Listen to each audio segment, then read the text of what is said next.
حضرت سیدنا امام حسین رضی اللہ تعالیٰ عنہ کی شہادت کے حوالہ سے یہ اجتماع ہے۔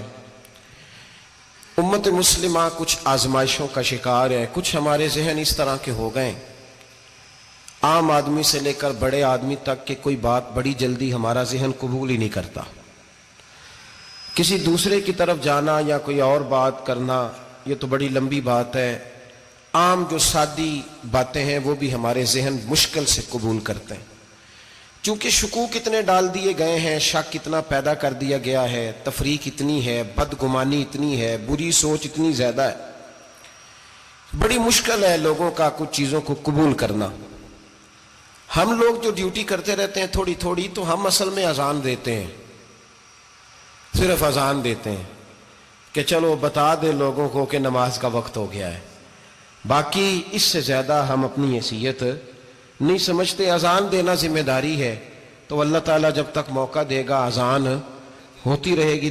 کچھ لوگ صحابہ کے بارے میں کمزور جملے بولتے ہیں، غلط باتیں کرتے ہیں، کچھ اہل بیت نبوت کے بارے میں غلط باتیں کرتے ہیں، یہ صرف سنی ہے جو حق چار یار کا نعرہ بھی کھل کے لگاتا ہے، اور یہ نعرہ حیدری یا علی بھی کھل کے لگاتا ہے۔ یہ اللہ نے صرف ہمیں مقام، وہ الگ بات ہے کہ ہم لوگ سننے کو تیار نہیں، سمجھنے کو تیار نہیں کہ اللہ نے ہمیں مرتبہ کتنا عطا فرمایا ہے۔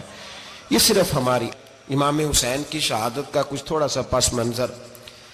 شہادت ہمارے ہاں بیان ہوتی ہے اس انداز میں کہ لگتا ہے کہ کسی مظلوم بندے کو کسی نے پکڑا ہوا تھا تو وہ سارے اسے مار رہے تھے اور وہ منتیں کر رہا تھا کہ مجھے نہ مارو، اتنی ہائے ہائے کی جاتی ہے کہ محسوس ہوتا ہے کہ امام علی مقام بڑے پریشان تھے کہ کسی طریقے سے، اور ان کا خاندان بڑا تکلیف میں تھا کہ جلدی کہیں کربلا سے نکل جائیں۔ حالانکہ اس دھرتی پہ، اس کائنات پہ صبر، شجاعت، استقامت اور حوصلہ جس سے کائنات سیکھے گی وہ صرف امام حسین ہی ہے۔ اتنے بڑے صابر آدمی کے بارے میں اس طرح کا رویہ اختیار کرنا کہ وہ تو گویا اس طرح کر رہے تھے کہ بس کسی طریقے سے میری معذرت، تو یہ امام حسین کی مظلومیت سنا کے لوگوں کو اس طرح کا کر دیا جاتا ہے، یہ انداز بتایا جاتا ہے کہ شاید واقعہ کربلا رونے دھونے کا نام ہے، حالانکہ بات یہ نہیں ہے۔ یزید کی لشکر جو امام حسین کے مقابلے میں آیا، امام حسین کے لشکر کی تعداد 72 تھی، تو یزید نے 22,000 آدمی، مجھے بتائیے 72 کا 22,000 سے کو مقابلہ ہوتا ہے؟ بولیے۔ عمر بن سعد نے پھر عبید اللہ ابن زیاد کو لکھا کہ 22,000 بندے تھوڑے ہیں، کچھ بندے زیادہ بھیج۔ تو عمر بن سعد کو عبید اللہ ابن زیاد کہنے لگے کہ تو پاگل تو نہیں ہو گیا، 72 کے لشکر کا 22,000 بھیجا، اور کتنا بھیجوں؟ تو اس نے کہا تمہیں یہ نہیں پتا یہ لوگ کون ہیں؟ یہ مولا علی شیر خدا کی اولاد ہے، ان میں ایک ایک شخص ایسا ہے جو 1,000 کے مقابلے میں لڑنا جانتا ہے۔ تو یہاں کمزوری دکھائی جاتی ہے، ہمارے بچے سمجھنے لگے ہیں کہ یہ شاید کوئی ایسی داستان ہے، اور اس طرح کا ماحول ٹی وی پہ میں دیکھ رہا تھا، اس طرح کا ماحول بنایا جاتا ہے جیسے کوئی خوف ہے، یعنی واقع کربلا کوئی ایسا واقعہ جسے دیکھ کے خوف طاری ہو جائے، بچے راتوں کو ڈرے، وہ اکیلے درخت دکھائے جا رہے ہیں اور تیر دکھائے جا رہے ہیں۔ او یار کیا قوم کی تربیت کر رہے ہیں؟ واقع کربلا حوصلے کا نام ہے، دلیری کا نام ہے۔ سنیں بات اصل میں کیا تھی، بڑے ٹھنڈے دماغ سے میری بات کو سمجھیے گا۔ حضرت مولا علی شیر خدا کے بعد مسلمانوں کے متفقہ امیر بنے تھے حضرت امیر معاویہ۔ انہیں امیر کس نے بنایا تھا؟ امام حسن نے، حضرت علی کے بڑے صاحبزادے۔ حضرت امام حسن نے ان سے صلح کی، انہیں خلافت دی، اور صحیح بخاری میں نبی پاک نے فرمایا تھا میرا بیٹا حسن سردار ہے، جب مسلمانوں کی جماعتوں میں لہو بہ جائے گا تو حسن ان کی صلح کرا دے گا۔ وہ صلح امام حسن نے کرائی، جناب امیر معاویہ امیر بن گئے۔ حضرت امیر معاویہ رضی اللہ تعالیٰ عنہ بڑا پیار کرتے تھے نبی پاک سے، بڑا احترام کرتے تھے حضور کے خاندان کا۔ ان کی جو اجتہادی خطائیں ہیں وہ اپنی جگہ پہ موجود ہیں، چونکہ امام حسن نے ان سے صلح کر لی، لہذا ہم بھی ان کے بارے میں کوئی جملہ کہنے کے مجاز، ہماری مجبوری امام حسن ہے، اس لیے کہ جسے امام حسن صحیح کہے پھر امام حسن کے ماننے والے کو اسے غلط نہیں کہنا چاہیے۔ حضرت امیر معاویہ رضی اللہ تعالیٰ عنہ کا جب وصال ہوا تو حضرت امام حسن پہلے ہی ان سے وصال کر گئے، آپ کو زہر دے دیا کہ آپ شہید ہو گئے۔ امام حسین موجود تھے تو یزید کے بارے میں لوگوں نے کہا جناب امیر معاویہ سے کہ یہ ٹھیک ہے، مناسب ہے، اور بہادر ہے، دلیر ہے. وہ جو ہوتے ہیں نا خوش آمدی ٹولہ، ہمارے ملک میں جو اچھی خوشامد کرے اسے اچھی وزارت ملتی ہے، اچھی وزارت اسے دیتے ہیں. جو ذرا صحیح بدتمیز بھی ہو اور صحیح وکالت کرنے والا اسے وزارت صحیح دیتے ہیں.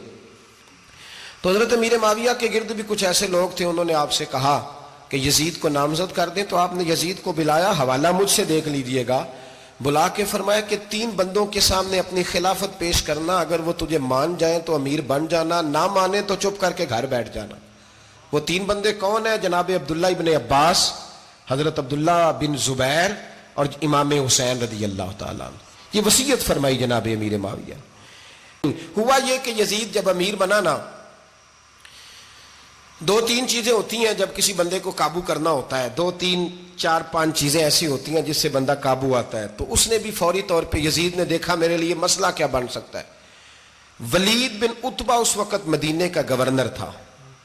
یزید نے اس کو خط لکھا کہ امیر عرب کا رواج آج بھی ہے کہ جب تک نئے خلیفہ کی بیعت نہیں ہو جاتی پرانے کے انتقال کی خبر ہی نہیں دیتے، اس کو رکھے رکھتے ہیں. یہ ان کا طریقہ ہے. وہ کہتے ہیں کہ ولی عہد اچھی طرح قبضہ کر لے پھر بتائیں گے.